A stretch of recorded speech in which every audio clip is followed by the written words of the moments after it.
It is so cold in Colorado right now. It's snowing a lot, but it sure isn't in my newest book.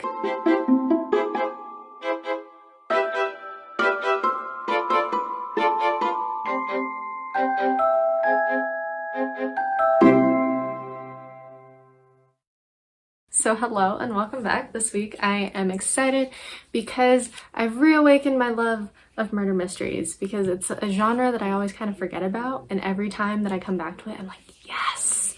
And this was such a delightful book. So it's Death in Provence by Serena Kent, and movement to make a new subgenre of mystery. I feel like a lot of mystery is kind of dark, kind of spooky, maybe a little like noir-ish, and this is not that.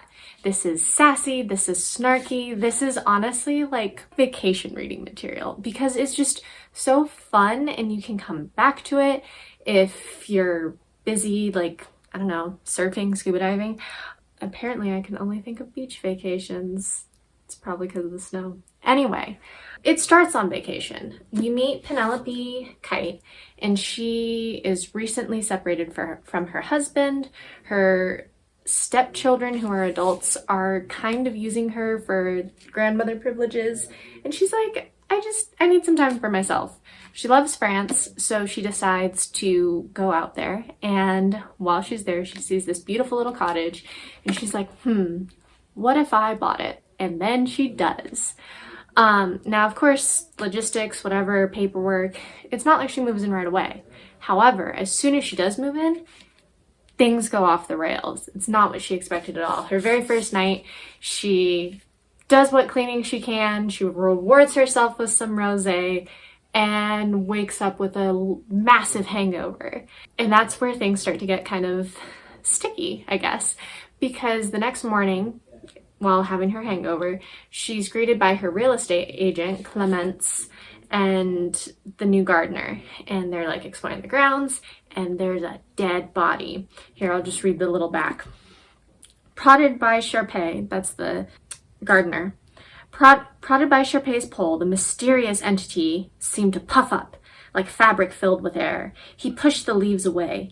They all made involuntary noises. Oh, mon Dieu! Eeh! Bloody hell! The body was not animal. It was human. Like, how riveting is that? And I love that it's like right away because it instantly draws you in. And that's something that I found throughout the entire book, is that Kent did a really good job of keeping you engaged. There were plenty of little twists. There's a big twist. Definitely didn't see the murderer coming. For me, maybe you will. Maybe you're a little bit more into the murder mystery genre and you're like, oh, obviously it's this person. But it's really, really well done. The whole book is definitely from Penelope's perspective because we as readers kind of learn as she does. So there's not a ton of glaring dramatic irony in here. And you know, I love that, honestly, because Penelope is such a fun character. And then I found out that this is the first of a series, so also go me for not starting in the middle like I usually do. And because I want to read more. She's an ex-forensic pathologist's assistant. And so that's important because A, it's convenient for her since at least one body shows up while she's in the process of moving.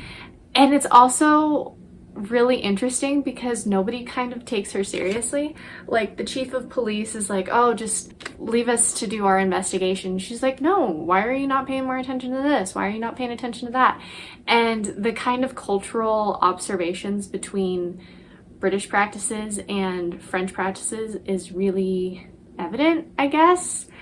I don't know how accurate they are, not having had spent time in Britain or France, but they're definitely on my wish list for traveling. On that note, though, of little culturalisms, as an American reader, to read the Britishisms is a little bit funny, and I know that that's something that you're gonna find with any book written by an author from either side of the ocean from where you are, but it was just kind of funny to me because so much of this book is very French that when, I don't know, like there's a comment because there's this character who loves everything British. He loves the British invasion, and he loves the Stones and the Beatles and James Bond. And he's like, I've watched all the movies. And Penelope's like, films?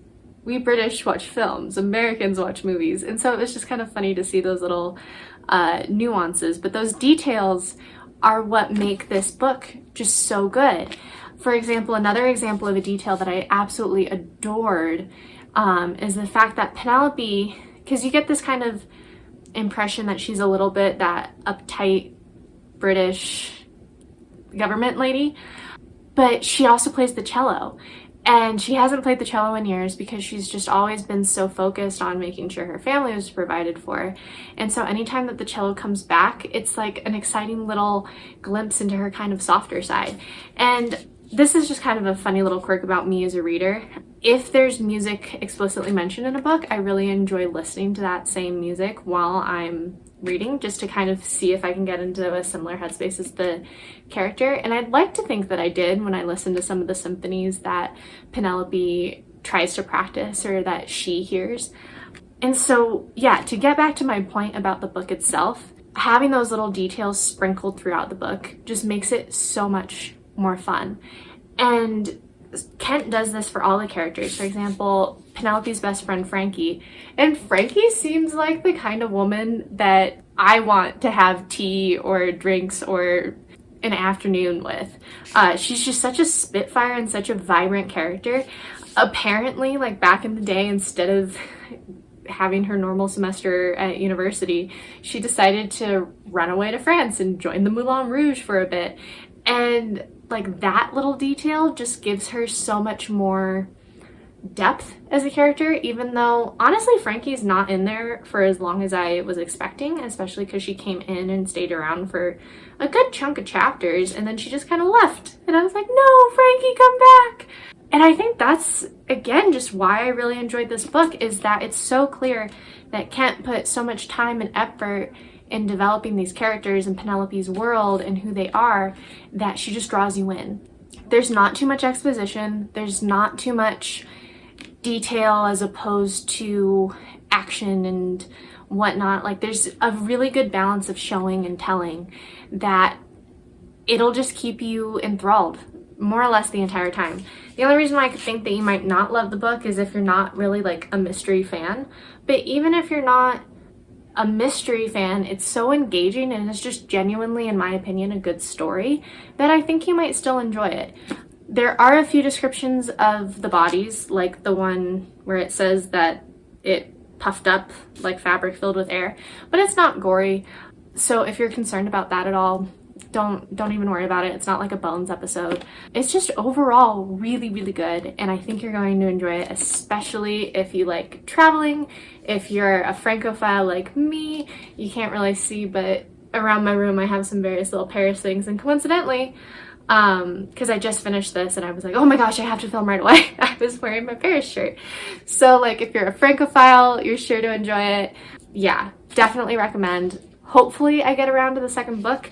I have lots on my TBR list, so we'll see how it goes. But if you're interested in mystery, in Europe, in a strong, sassy, funny character, this is definitely something worth checking out.